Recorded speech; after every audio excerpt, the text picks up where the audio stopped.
What is up, everybody? Welcome back to the show, The Determined Society. What's up, everybody? I'm Sean French. I am your host. And as always, I have an amazing show for you today.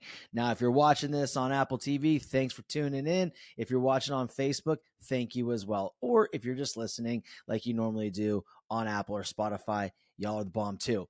Listen, I have an amazing show today, but before we get there, I want to give a huge shout out to our sponsor, Legacy Luxury Builders. We're going to hear more from them later on in the show, but a little bit about me. I am a mental performance coach. I work with entrepreneurs and athletes, and I help them understand that they are more than their performance. See, a lot of times in life, we just go along and feel like we can build our confidence based on the result we get. Did we have a good game? Did I make more money this month? What kind of deals did I make? What did I lock down? What kind of car do I have?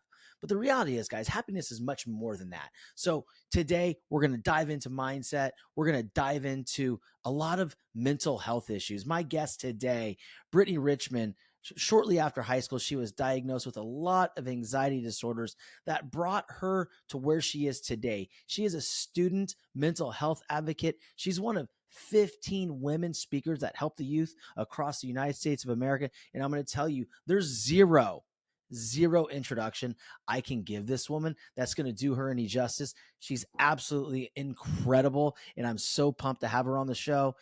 It brings me great pleasure to introduce Brittany Richmond to the show. I am fabulous. How are you? I'm jacked up, man. I struggled with all my lighting today. I think I finally got it down. What do you think? Like, it looks nice and bright in here, doesn't it? It looks good. Yeah. Mine is not so great, but we're just living. We're just going with it. You're good. You're good. I got to do all this. I don't know. It's part of my anxieties, right? But dudes look good in every lighting. Okay. So not this one, not this one at all. So no, I'm super happy to have you. I just gave you the most amazing intro. Actually, I don't think my intro could ever do what you do justice. Like, I have taking some time to really dive into some of your content, the things that you're doing. And I respected you before, but dude, I was like watching some of your shit today and I was almost in tears. Like, really speaks to me. Like, really. So thank you. Primarily, let's do this first though, for the audience that's tuning in right now on Apple TV and all these different platforms. Why don't you tell them a little bit about yourself? Because I started talking about the anxiety diagnosis shortly after high school, but I didn't tell them everything, but I just felt like I would rob the story, and I want you to give what you give. So you go. Wow. Well, first, one of the things that causes me a lot of anxiety is talking about myself. So Perfect. You're welcome. Ask me a directive question. Ask me like a direct question. Ask me, don't give me like a general, like, tell me about yourself. Remember? Because it's like that reel where it's like, what do you want to know? My favorite color or my trauma? Like, tell me what you want to hear. Exactly. So, okay, so let's do this. So talk about right after high school when you got diagnosed with some of these anxiety disorders and where that kind of led you in college. Because I know there was some multiple dropouts in college, right? So talk about that. Okay, so wow, college was a struggle. Okay. I think that still being young, not really understanding how to cope with everything, I definitely engaged in some very risky behaviors, some very, I hurt other people, including myself, in this process. And I think that it was all in the name of YOLO, like you only live once, and that terrible narrative. And I'm doing this because I'm young, no, I was hurting people and hurting myself because I was hurting. I mean, there's so much truth to that statement, and just thinking that, trying not to like deal with the pain. So you cope with it in self-destructive ways and your own ways of numbing the pain. And for me, it was, just a lot of impulsivity in many different layers. And which led to, I gained 60 pounds in college in a semester. I mean, we're talking a semester, and I didn't even see it. And I entered college 135 pounds and came out almost 200 pounds.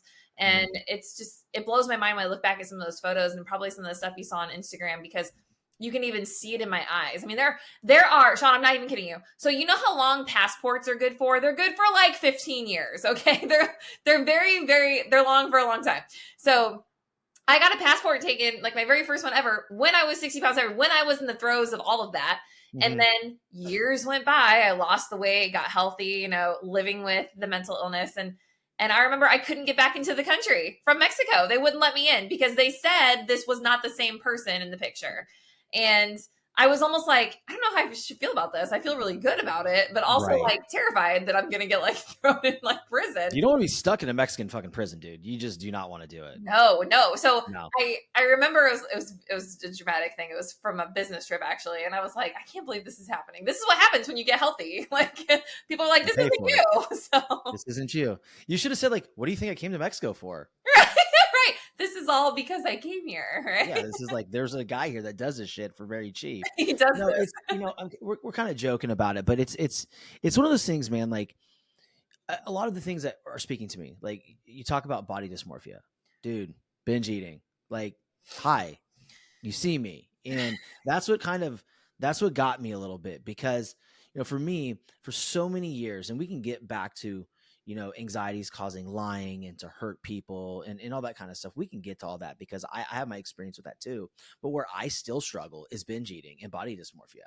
Like I'll literally look at myself when I'm doing a video, and then after it's cut up or a podcast or a TV show's cut up, and then I'll post it. I'm like, wow, I'm not a ginormous fat ass. What, like, where does that come from? Like it is painful. I know. And I hear you. I definitely still struggle with it. I mean, I can remember times when I would come home after a late night out and I would make like a tombstone pizza in the oven and then make a box of mac and cheese and then eat the mac and cheese, the entire box, and then eat the entire pizza. Like, yeah. I mean, it just became this vicious cycle. But from my end, I struggle with impulsivity, right? So like I'm very impulsive. So, and that's with food as well. It's very much like almost like the dopamine effect, right? Like almost like food addiction. It just provides comfort in that moment. And that's where I think a lot of the impulse control comes for me, is it feels good in the moment, right? When we don't feel well, we want to feel good as fast as possible. And yeah, I mean, the body dysmorphia, there are days I look in the mirror and I'm like, I still see the 200-pound girl. And I'm like, ugh, like, but then I see photos and I'm like, what am I thinking? Like, this is literally insane. But you're right. We joke about it, but I always tell myself if I don't laugh, I cry. But there's a lot of balance in there. But I think we can talk that way about it now because there's this level of no longer suffering from, but living with. So a lot of times when I'm talking to people, especially that live with a pretty severe high functioning anxiety, like, we just don't have your confidence, Brittany. I'm like, it's not confidence, it's acceptance. There's a difference. Like, I have accepted that this is part of who I am, not all of who I am. It's not my identity, but it's definitely part of who I am, which I choose to live out loud, right? There are choices to be made in everything that we do. And I think that choices, that's what anxiety does, is we feel like it takes away our choices, right? It takes away our ability to be in control. But in reality, when we accept, we're actually more in control than we realize, right? So, it's a good point because I can sit here and I can talk about all the anxieties that I have. We talk about confidence and all that kind of stuff, and it does chip away at the confidence level a little bit because I think those are they're not synonymous. They're completely unrelated, right? And it's one of those things for me. Like if I'm feeling a certain way and I have one of my anxious moments, I could come off very angry. Yeah. Now, I noticed it today, and I have to talk to my beautiful wife about this afterwards because she asked me to go get milk and yogurt after I had already went and got waters, and then I went and got the kids. I'm like, I got anxious because I was thinking about, like, let's just be honest. Let's live out loud. I was thinking about the fucking lights in here. I'm like, I have the show tonight. I got this new lights in. I want to level up my show. And I'm like, fuck, I can't even get the lights right. And now I got to go get yogurt and milk for smoothies. And my anxiety came off like anger. I need to apologize because, I'm not angry with her. Like a lot of times I'm not angry. I'm just wound so tight because I have so many things that are going on. And the first thing that goes for me is the gym. That is how I self-sabotage. Oh, okay. I'm so tired or like I'll get like the one thing lately, I'm starting to get like this shoulder injury again that I had from baseball. It's like I can't lift anything overhead. It's like when I grab my keys now, I'm starting to feel pinching. My elbow hurts. I'm like, well, all right. Okay, here we go. I'm Here we go. injured. I'm old. Fuck it. Right. And so I said, then that's the first thing I do. That is literally the first thing I do is get super sabotagey with myself. And it's hard, but then that creates more anxiety for me. So it's like I'm on this loop and this feed. And the reason why I share this, that for everybody that is watching right now and listening is, dude, you're not alone. You're Yeah. not alone. Like you think people like us don't have these same thoughts? You think these, big time quarterbacks that you see every Sunday or every Saturday for college football don't have these feelings? Guess what? They do. Mhm. Right? We're living with these things.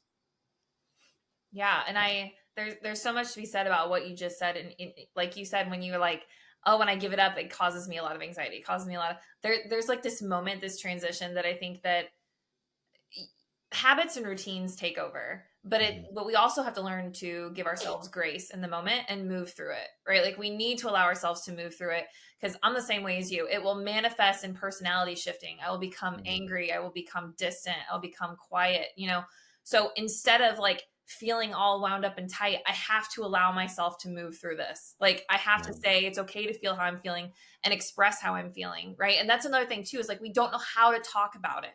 We don't know how to tell people how we're feeling, because if you don't get it, it's hard for us to be like, how do you not understand how I'm feeling? Like, how do you not feel this way? Right? Like that was always a big narrative for me when I was young, was like, how is this so hard for me, but so easy for all of you? Like I was almost angry at other people and blaming other people. Like this is unfair. But again, there's that level of acceptance and ownership over what I was feeling, because I couldn't ask other people to change their lives, their habits, their routines to make me more comfortable. It was up to me to figure out how to make this more comfortable for me, and there's ownership in that. That's a really good point, because a lot of people, I'm not gonna say a lot of people, there are some people that don't feel the way we feel, right? Yeah. They don't have some of these anxiety disorders or some of these things that trigger us to have these mood shifts, right? And more power to them, but we expect them to understand us right away. Right. And then what it does is it spirals off into a whole other thing, right? Like, Yeah. I cannot believe you don't get me. And Right. it turns into like a victim mentality. Now Yeah. we're coming at somebody else like, that poor innocent sweet soul just doesn't get it. They don't know. And how Just as like, and so when we do things, they don't understand it, right? And it's really up to us to say, hey, look, you may not understand this, may not make sense to you, but this is what happens with me. Here's my thought process. And I want to share it with you because I want you to understand me. Right. Yeah.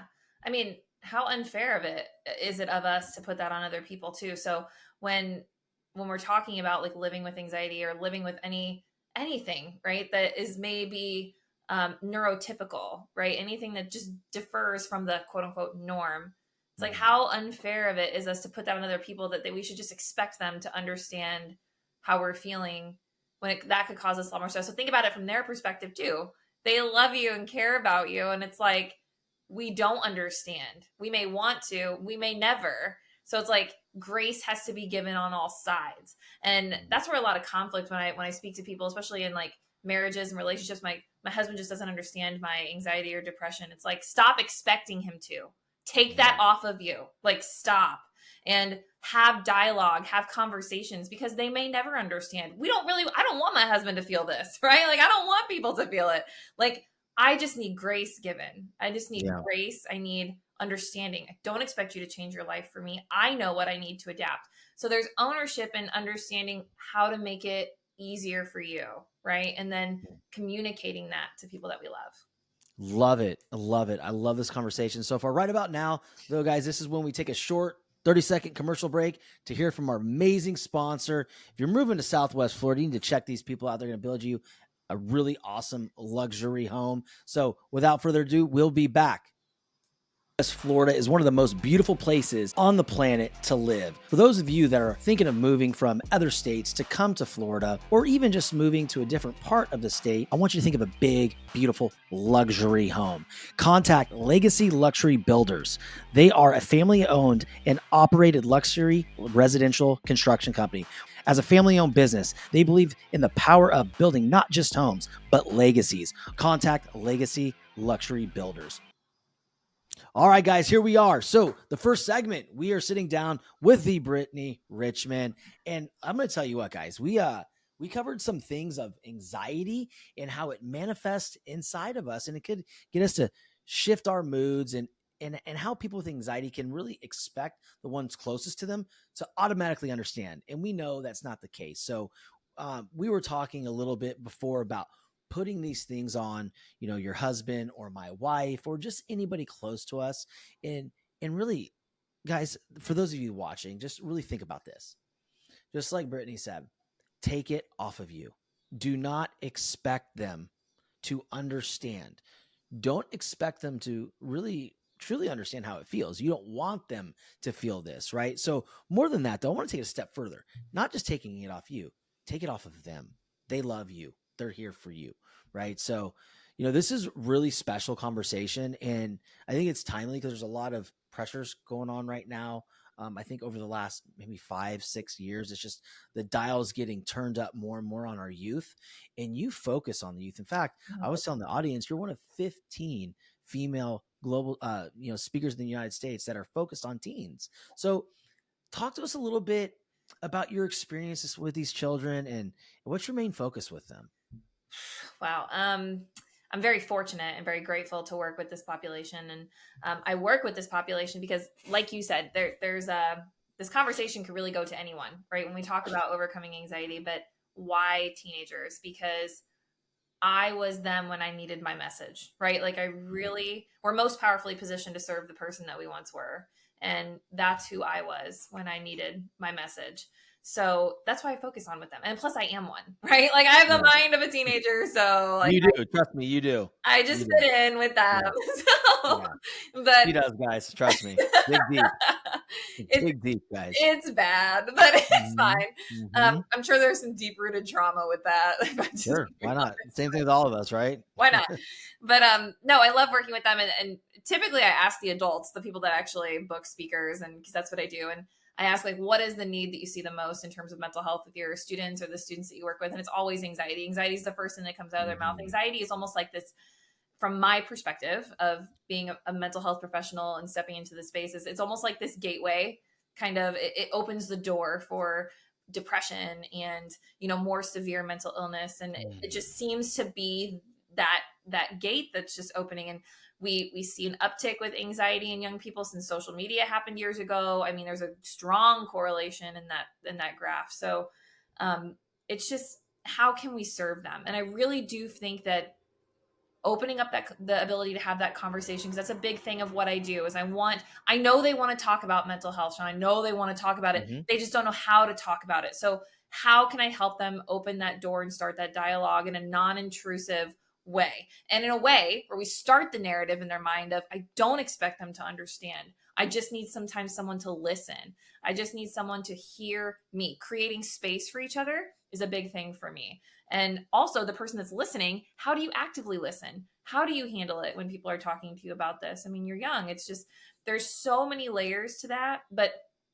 creating space for young people is definitely, I think, a superpower of mine. And I really lean into that and letting them know they're not alone. I have had so many people, young people particularly, I mean, even adults, but particularly teenagers, when they say, no one has worded this the way that I'm actually feeling till I saw you speak. And I'm like, because like I'm wording it in a way that is your language, right? Like I know, because I am you, I was you, right? So I know what that feels like. And being able to relay that in words is something I don't take for granted. Like I know that they need the message. I love it. There's a lot of parallels between you and I. And it's funny because like I didn't realize it. It was more of a pull, like, hey, I want to have Brittany on my show. Wasn't sure really, like, just because I knew you'd bring good energy and I knew that there's a topic here that that teens needed to hear. But as I listened to you more, like you're the main thing you said is I'm most qualified to help who I once was.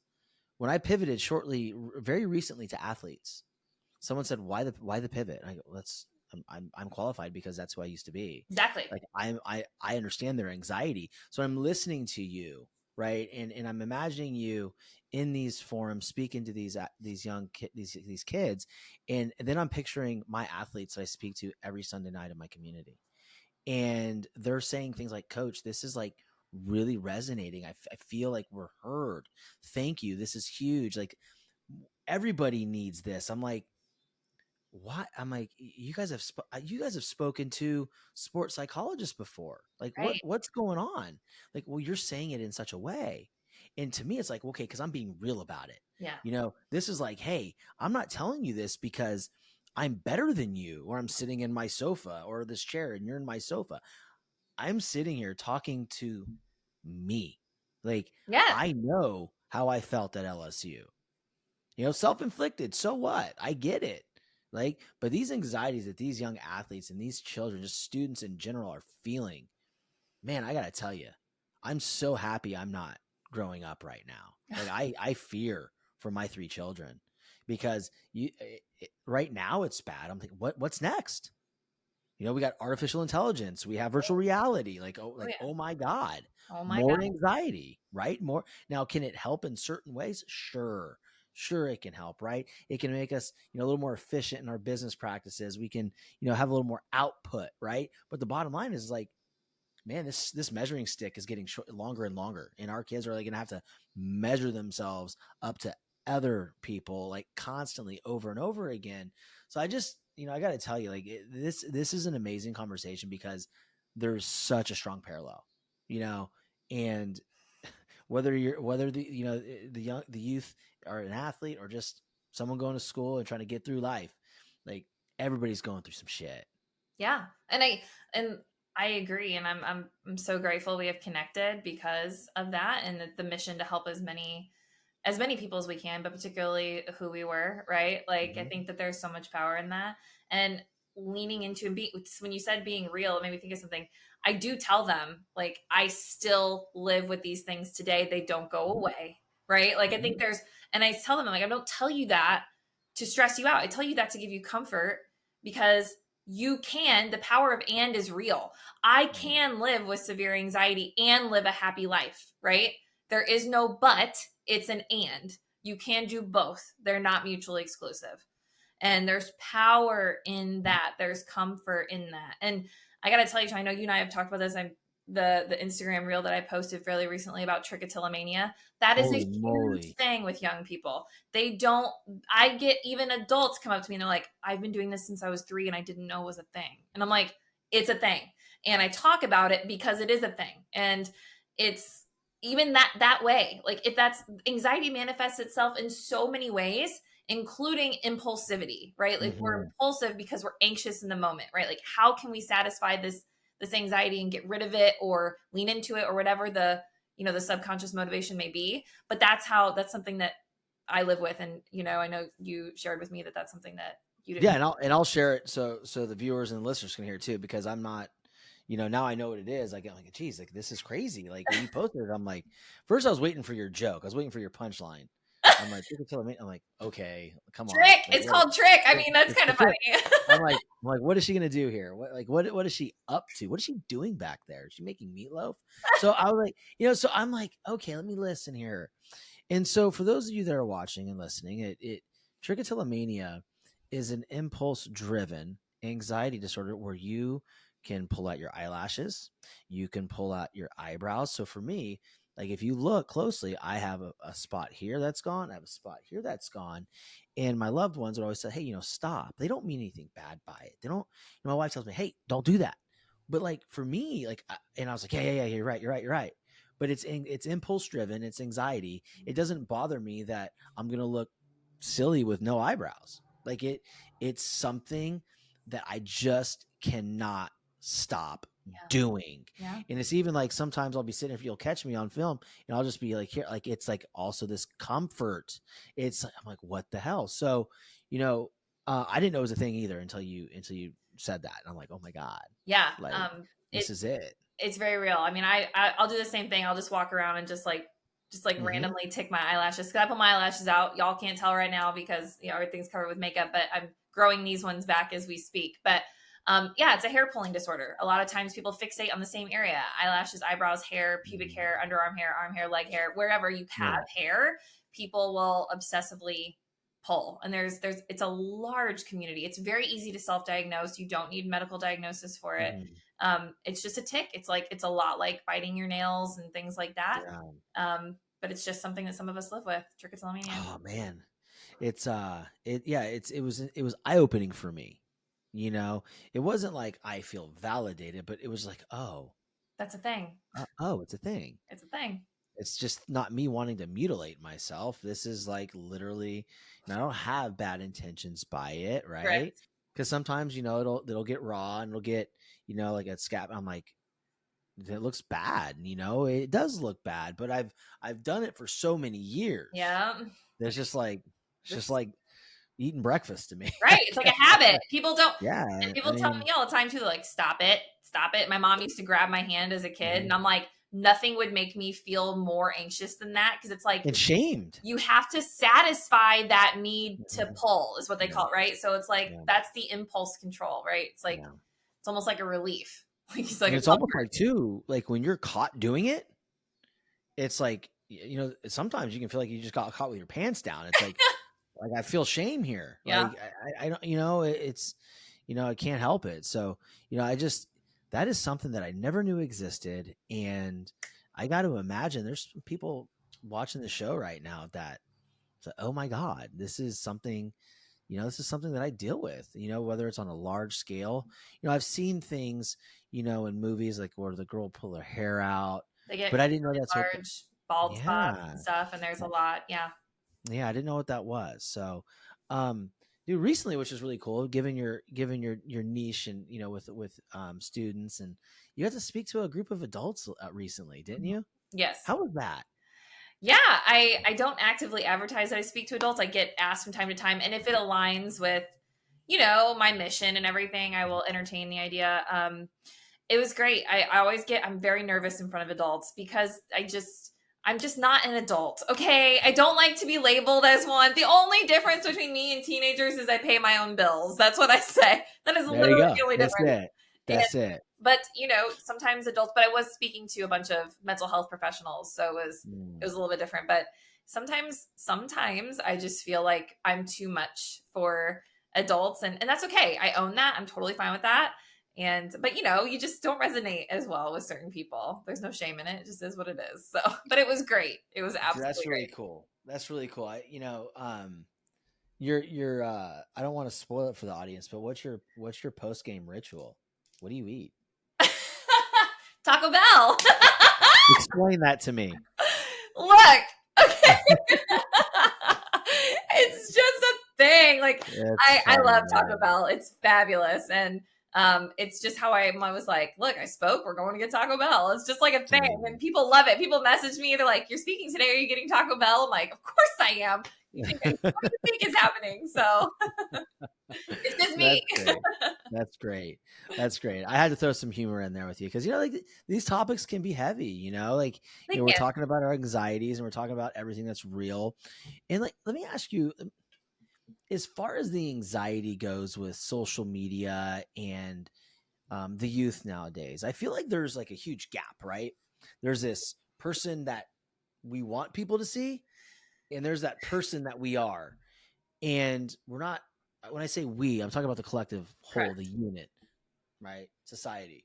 We're not doing a good enough job of bridging the gap and showing who we really are to people. Yeah. I think that is the most weak position we could ever possibly be in. How did we get there?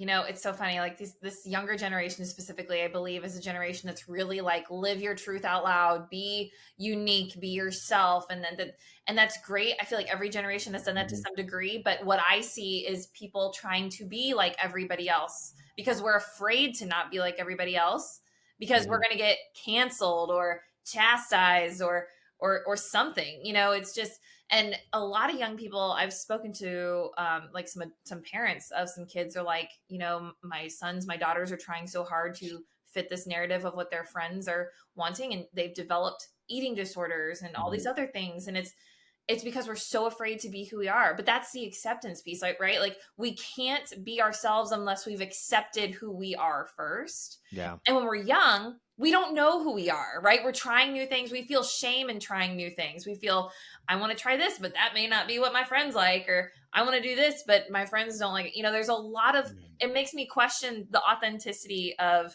almost everyone, who's young.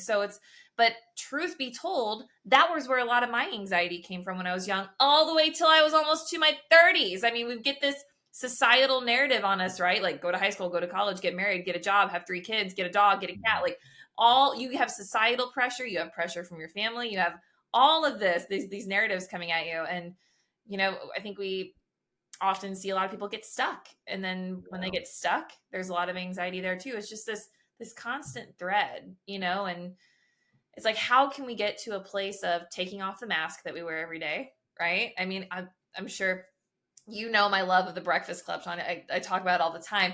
I talk about it in my talks to students. The Breakfast Club is like literally the best movie ever because it is so relevant to today, okay? It is so relevant.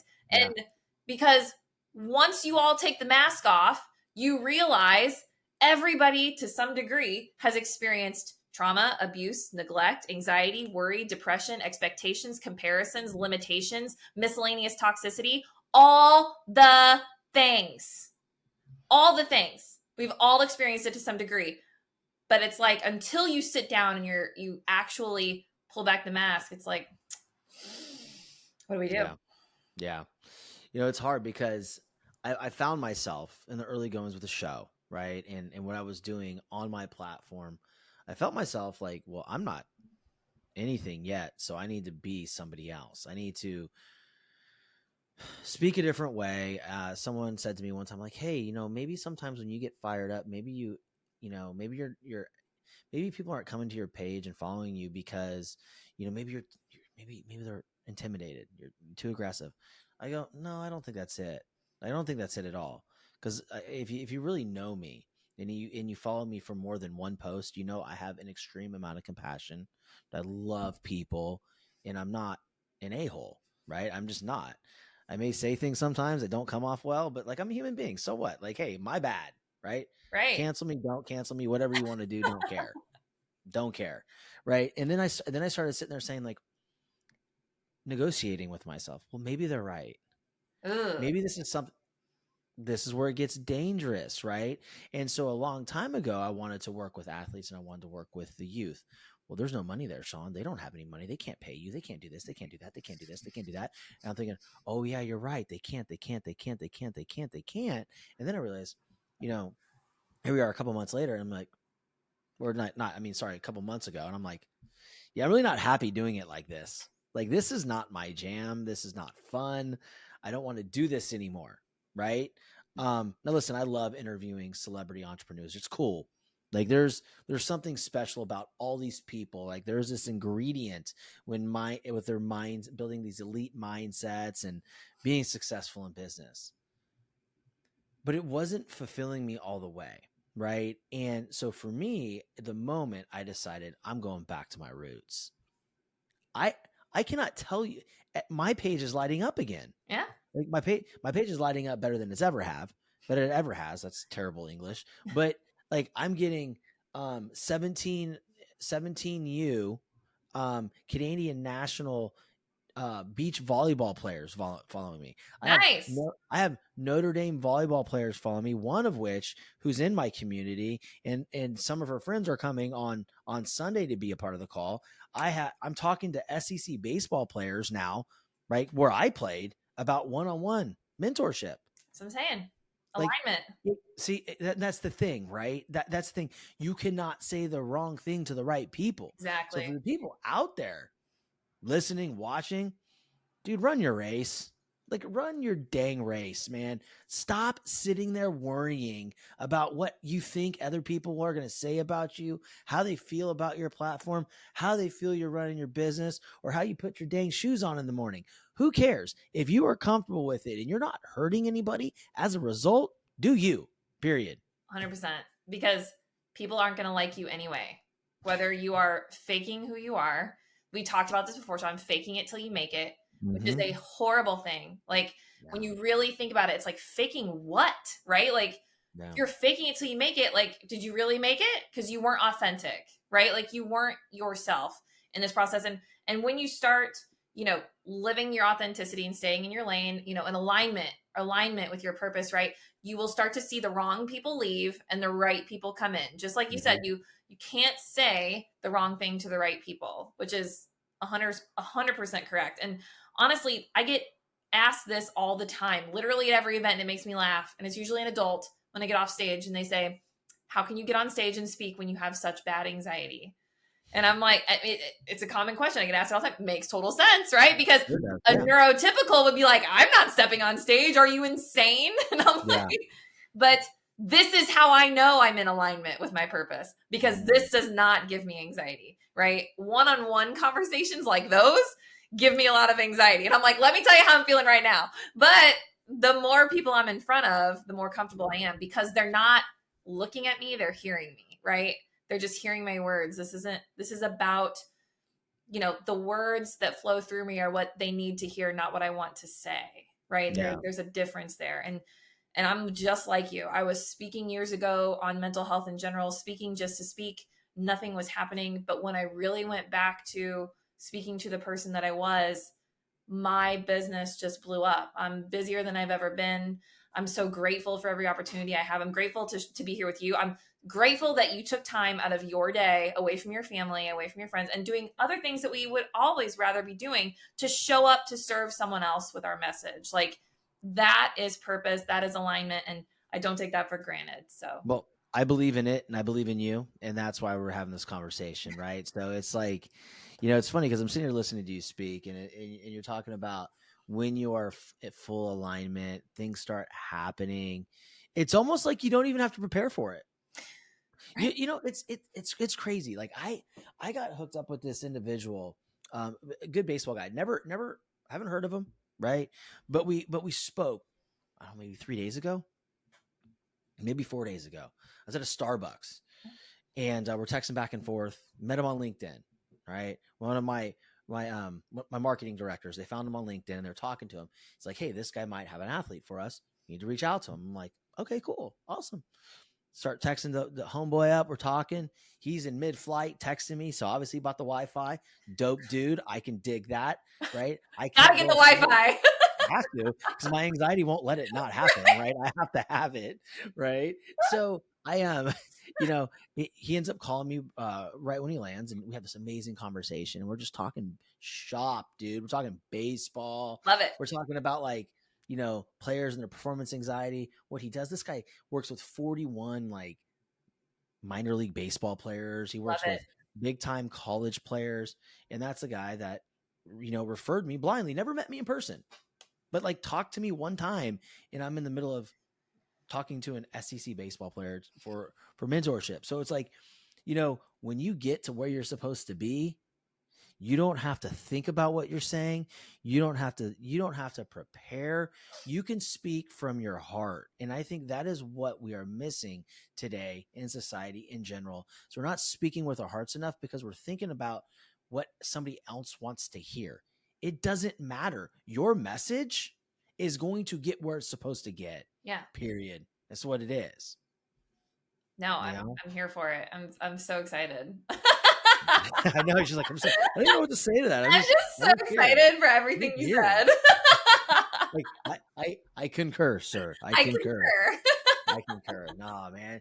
So what's next, man? What do you got? You've got some cool things lined up. What do you got going? Well, I'm finishing my book right now, which is very exciting. And talk to me about the book. So the book is called Lies My Anxiety Has Told Me, including that I could never write this book.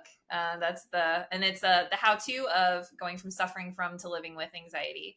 So it's part memoir, part self-help, right? So I'm going through each chapter will be a lie, a common one that we've all been told, and detailing out my stories and how I've overcome that. And, what I've battle tested is what I say. Like, this is what I've battle tested every day for years. And it's about proactive solutions. Like, what can I do every day when I feel well to stay well, right? Like that is the key, because oftentimes when we talk about coping with anxiety, we talk about how to cope with the symptoms, right? Like, so we do the deep breathing and the cold compress and the grounding, and all that is super important and definitely things that I utilize. But what is at the core, right? Like, I'm interested into what's causing the anxiety, like, and targeting that behavior. Ergo, if we can learn how to handle that, then the anxiety should dissipate or not be as strong, right? So, like, that's really where I want to focus. So the book should be out before the end of the year, if not early next year. So I'm very excited. Very cool. I'm excited. Can I have a signed copy? I'm Absolutely. gonna put you on the spot, dude. I'm gonna put you on the spot. It's a brilliant title, guys. Lies my anxiety told me. Yeah. This is something that if you really break down that sentence, lies my anxiety told me. If you guys just close your eyes, if you're watching, just hit pause, right, and think about it. You're going to come up with so many different things that you are holding out on right now in your life because of a lie your anxiety is telling you. Yeah.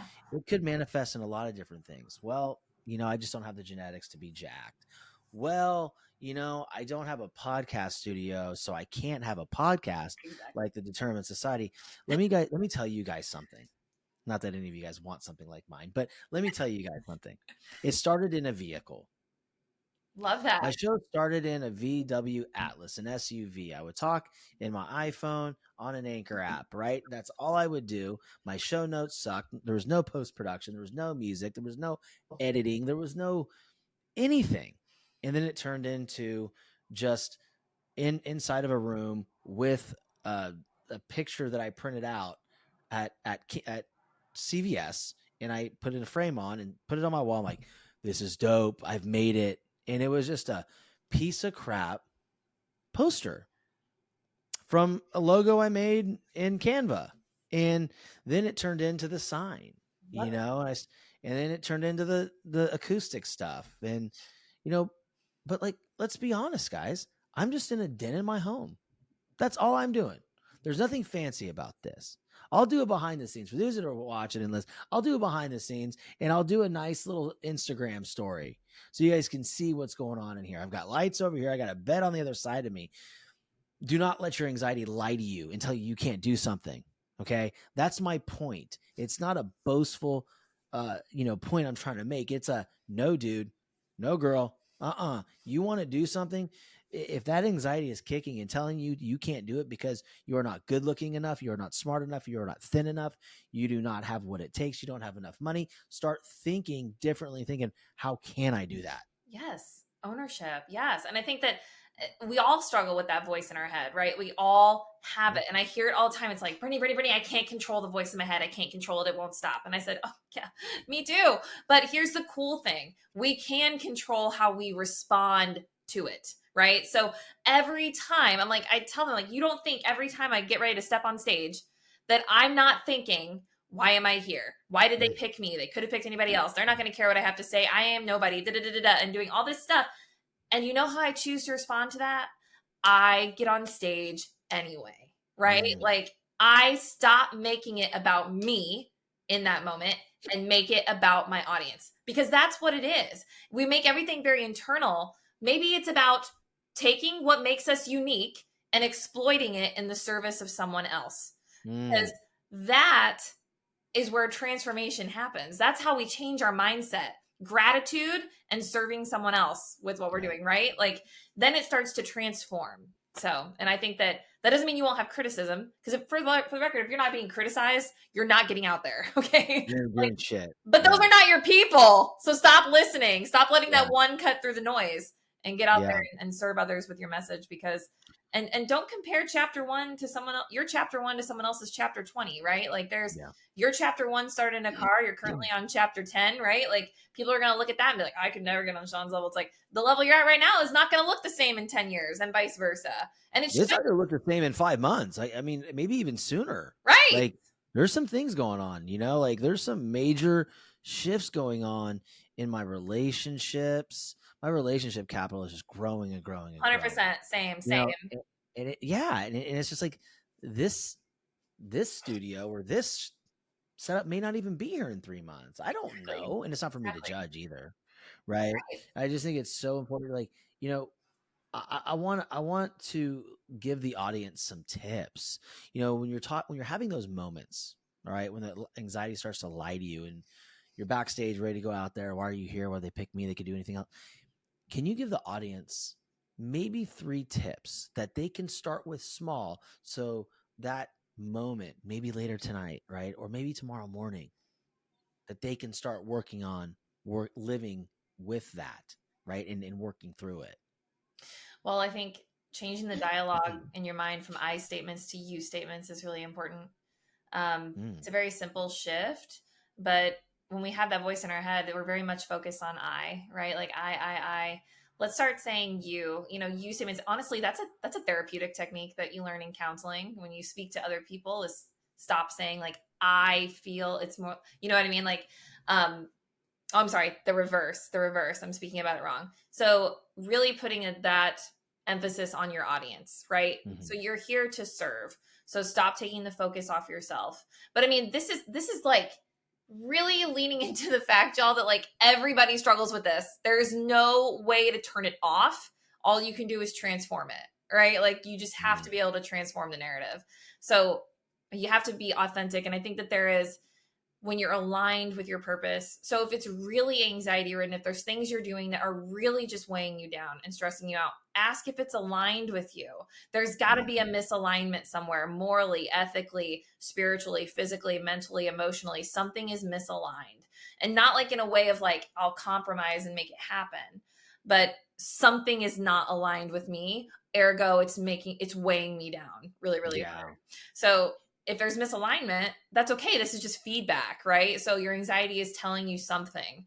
So what's it telling you? Is it trying to stop you from doing good, or is it trying to stop you from doing something that isn't in alignment with you? It's funny because there's been a lot of relationships that I've walked away from.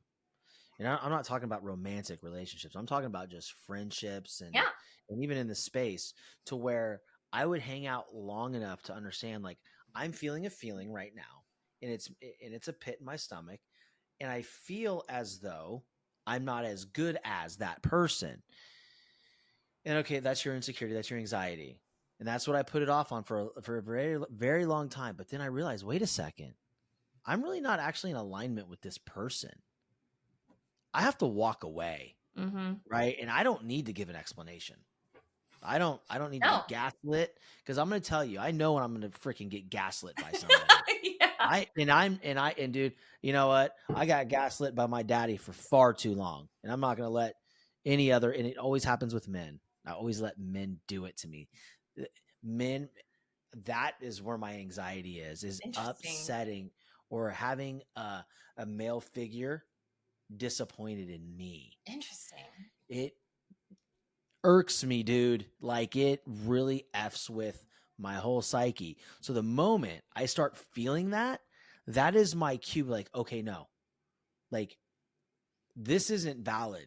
You have to move, and you have to move quick. You have to go as far away from this person as you possibly can. And I don't mean it in a sense of like, okay, I'm uncomfortable, so my growth's happening, I'm going to run. No.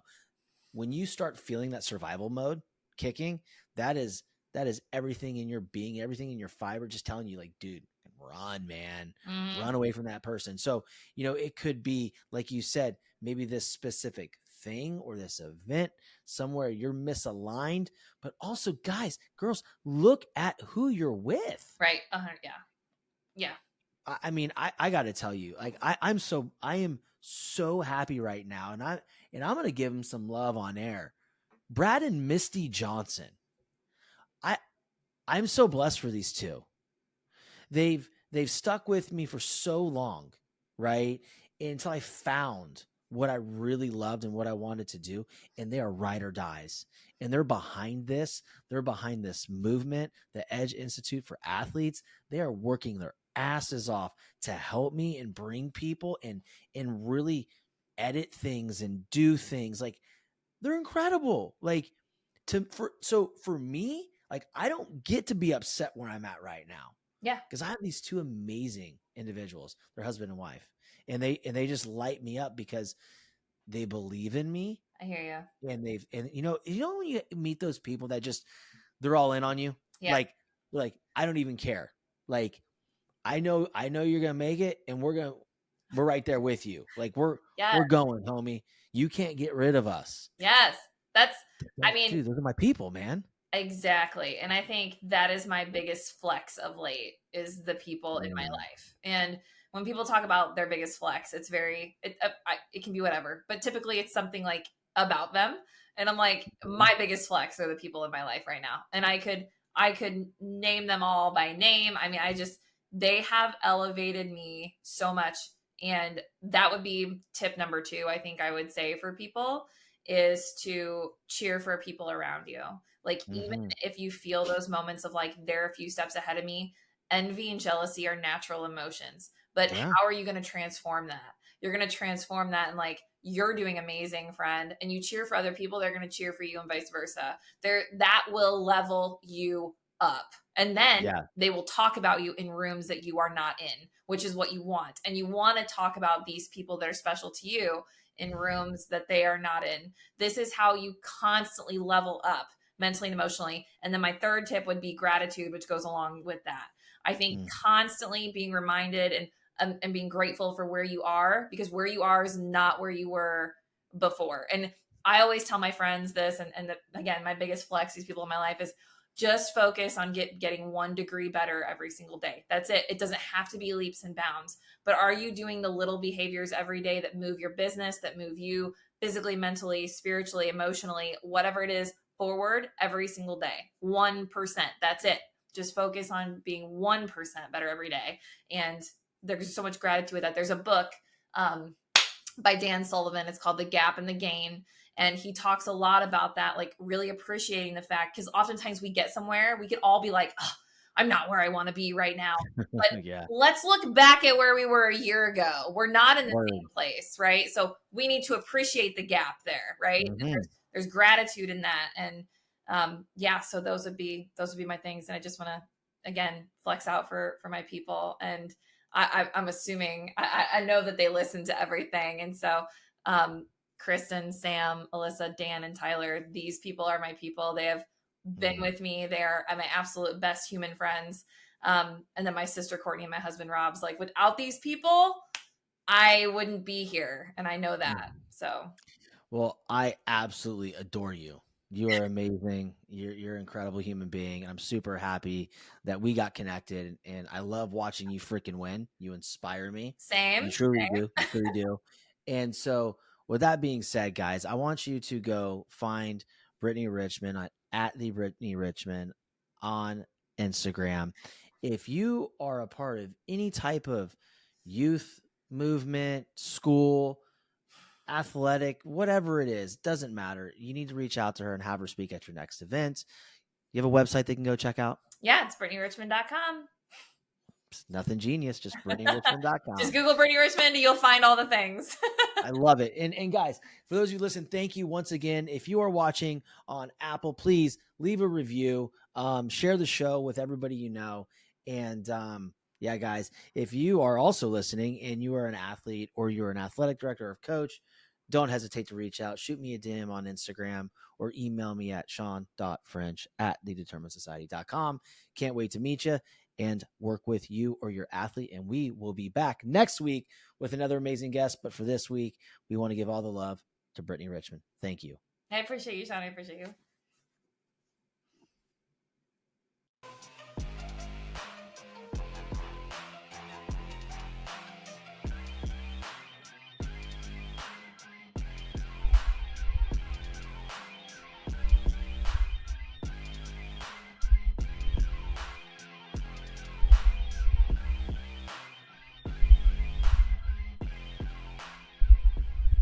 Unlock your true potential on the field and court with our peak mental performance program for athletes. Train your mind to conquer challenges, stay focused under pressure, and achieve unparalleled success.